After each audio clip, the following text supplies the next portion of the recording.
Olá, vamos à nossa aula de palavras de ligação e agora nós vamos falar de palavrinhas que unem ideias contrárias. Por isso, então, contrast, tá certo? Vamos lá.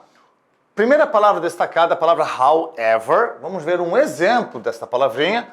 Jim lost a fortune gambling. Então aqui, esse nosso amigo personagem chamado Jim perdeu uma fortuna, claro, em dinheiro, né? Gambling.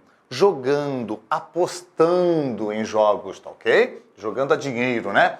However, agora vem uma ideia contrária, olha só. Lá ele perdeu muito dinheiro.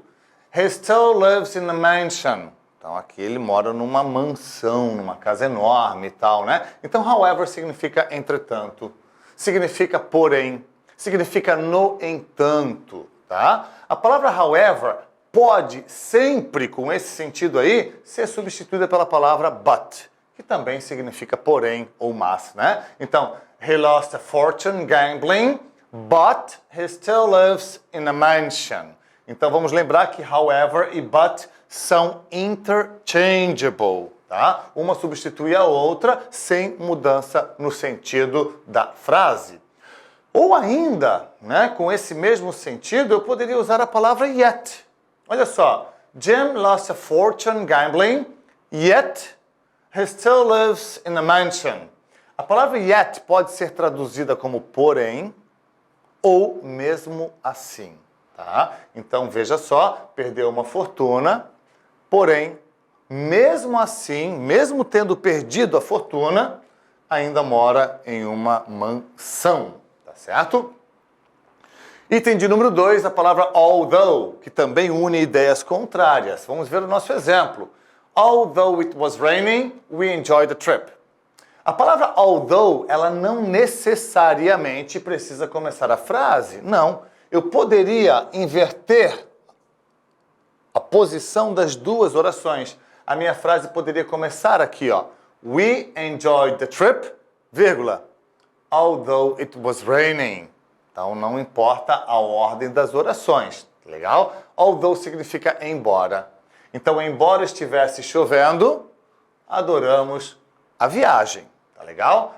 A palavra although pode ser substituída por though ou even though, tudo junto, tá? Even though significa muito embora, though, mesma coisa, embora, tá certo?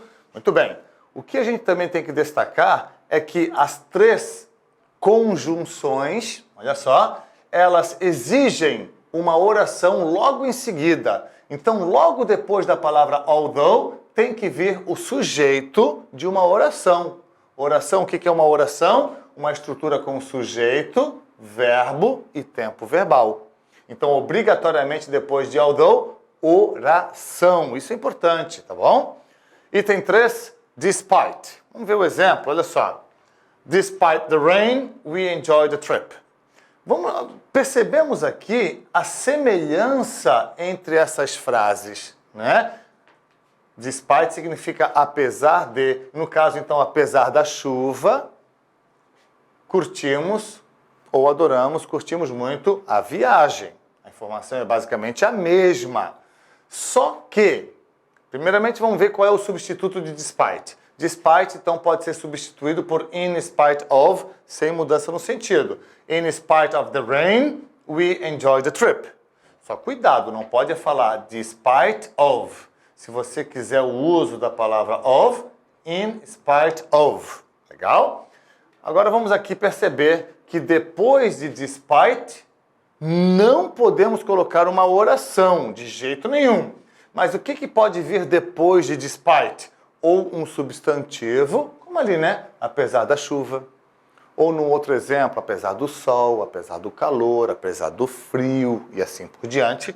Ou um verbo com ing, certo? Então aqui, ó, o gerúndio, o gerund, não é isso? Então, já que despite é uma preposição, se vier um verbo depois, obrigatoriamente com ing. Isso é uma regra importante da língua inglesa. Então, o apesar de e o embora são muito parecidos. Mas no inglês, jamais eu posso substituir o despite pelo although. Por quê? porque o although exige oração depois e o despite não aceita oração logo em seguida. Ok? É isso, então, que a gente tem que observar. Detalhe gramatical.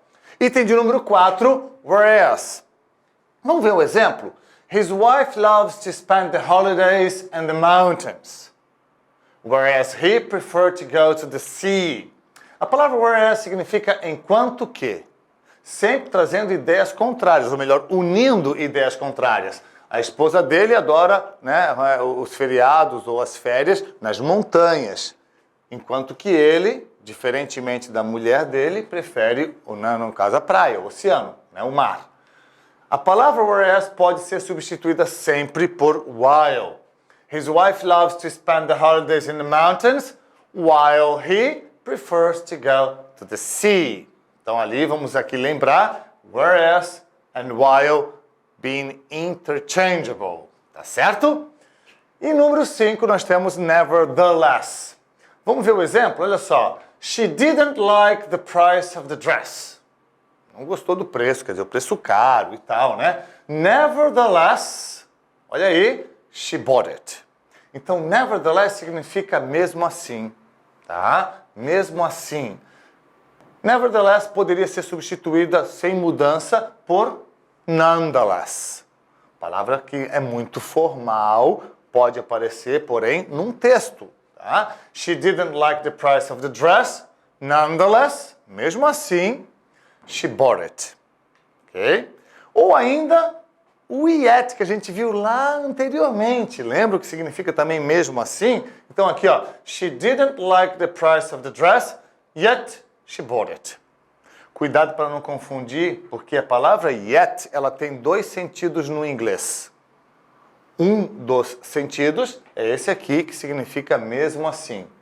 Mas a palavra yet também pode ser usada numa frase negativa, aí ela vem lá no final, tá? Daí ela significa ainda, uma coisa que ainda não aconteceu, completamente diferente, ok? Então, é isso daí. Um grande beijo do Cris, até a próxima aula.